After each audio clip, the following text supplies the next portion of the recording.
یہ راستہ ہے اللہ کا، یہ راستہ ہے اس کے پیغمبروں کا،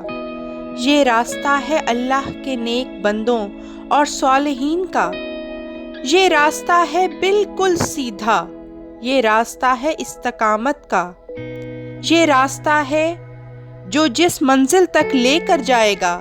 اس کو جنت کہتے ہیں۔ اور جنت تک پہنچنے کے لیے ہمیں جس نقشے کی ضرورت ہے وہ ہے قرآن۔ قرآن کو تھام لیں اور اس کے ایک ایک حرف کو ایسے پڑھیں کہ ایک ایک حکم اپنے دل پر نازل ہوتا محسوس ہو، اور قرآن مجید سے وہ رہنمائی لیں جو اس راستے پر چلنے کے لیے ضروری ہے۔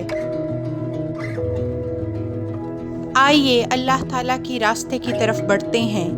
اور قدم سے قدم ملا کر استقامت دکھاتے ہوئے اس راستے پر چلتے ہیں، اس یقین کے ساتھ کہ ہمارا رب ہمیں معاف کر دے گا اور جنت ہی ہماری منزل ہوگی انشاءاللہ تعالی العزیز۔